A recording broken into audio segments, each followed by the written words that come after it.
London. Welcome to the team, Caitlin Clark. Yes. First time in MSG for a Knicks game, so it's pretty cool. I know, it's our first Knicks game, first time feeling the atmosphere. We got to get you to play on this court one day. We have to talk to Adam about that. Can we make it mellow? Honestly, if there's someone Even if it's a preseason game, we got to get it done. I don't think the Liberty will want to move a game over here, but we'll play anybody. It'll be fun. Yeah. How could you describe maybe the atmosphere your first time in it? Let's talk about Caitlin Clark, because what she did on NBC wasn't just her first time on TV. She took over completely.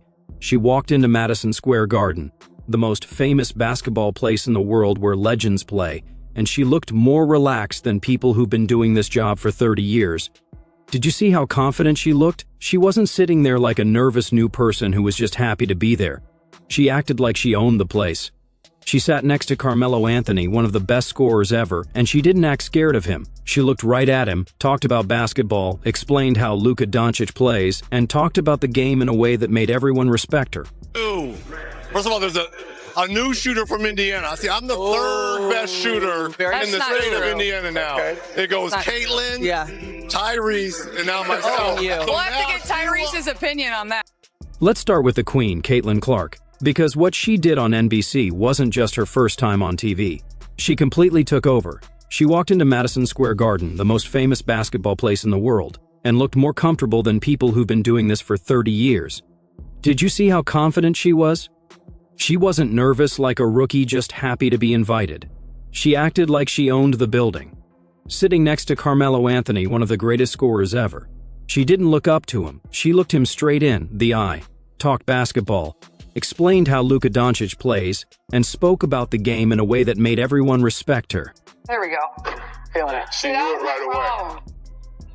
Oh. This could be a quick NBC. Wow. The warm-up was mine, the win. All right. I was being nice last game. You need to understand how important what she said about the WNBA money talks is, because regular news isn't paying attention to it. When someone asked her about the league's future, she looked right at the camera and said, "We are in this moment because of the product we put on the floor." Stop right there. Think about that word, product. She's telling everyone, including the boss Kathy Engelbert and the team owners, that she is the product. She knows the private planes, sold-out games, and big TV deals aren't happening because of some business plan. They're happening because she makes amazing shots from 40 feet away, and people pay to watch her do it. That's the one. No. Wow!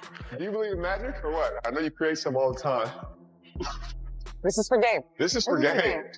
All right. There's literally 0% chance to make this event. That's our welcome to the NBC moment. Hey, this is so cool, man.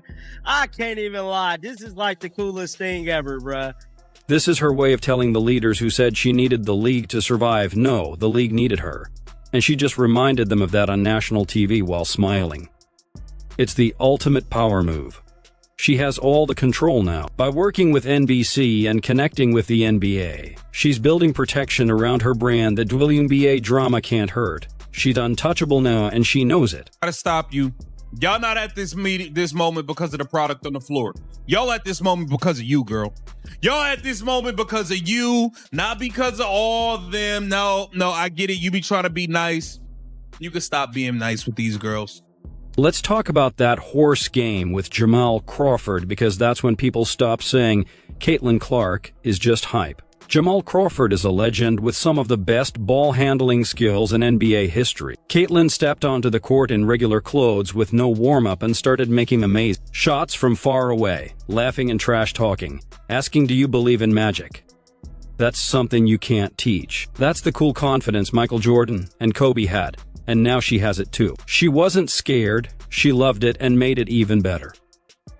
NBC knows they found something special, so expect to see her on every big show because the camera loves her and the ratings prove it. It's insulting to every smart basketball fan watching. He compared deporting people who came here illegally to taking Hakeem Olajuwon off the streets. Let me say that again, he compared illegal immigration to Hakeem Olajuwon, one of the greatest centers ever. Let's look at the facts, because facts matter.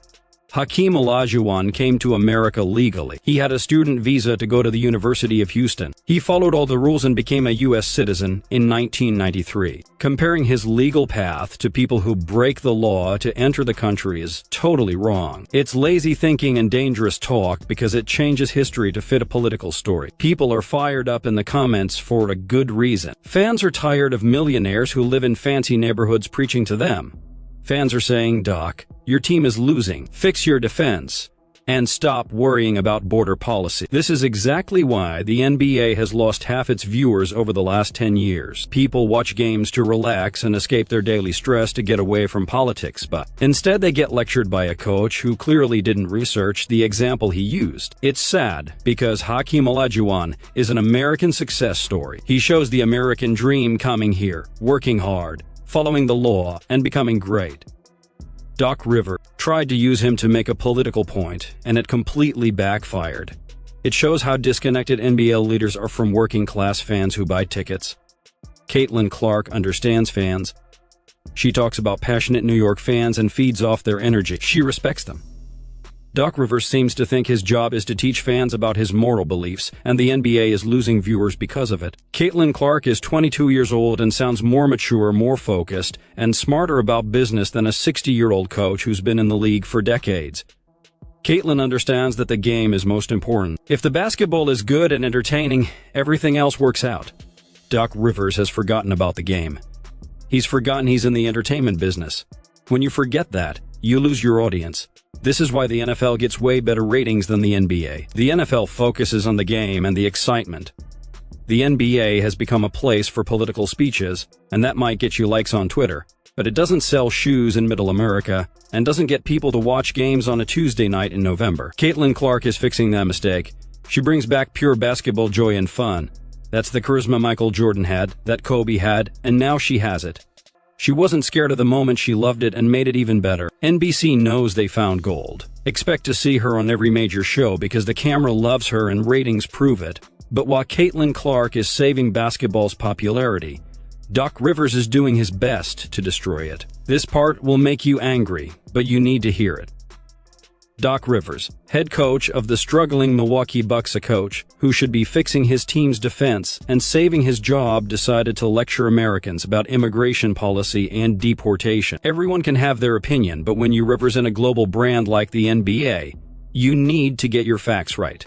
Doc Rivers made a comparison that's not just wrong, it's insulting to every smart basketball fan. He compared deporting illegal immigrants to taking Hakeem Olajuwon off the streets.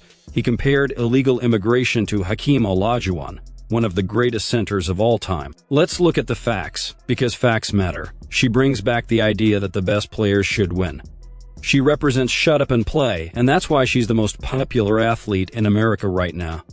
Look at the comments from fans in the video we watched. They're not attacking Doc Rivers because of his race or background. They're attacking him because his argument is wrong. They're correcting him about Hakeem's history. This proves fans are smart.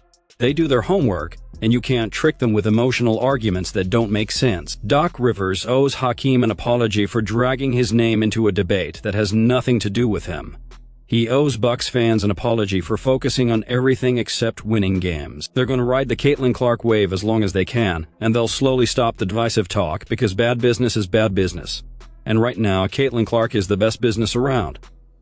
I want to know where you stand. Are you Team Caitlin, focusing on the product and the game, or do you side with Doc Rivers and his political talk? Do you think his comparison of Hakeem Olajuwon was fair, or was he just trying to score political points? Tell me in the comments because this conversation is shaping the future of sports. Don't forget to like this video, subscribe, and hit the notification bell because we won't stop exposing the truth, calling out hypocrisy, and celebrating Caitlin Clark's greatness.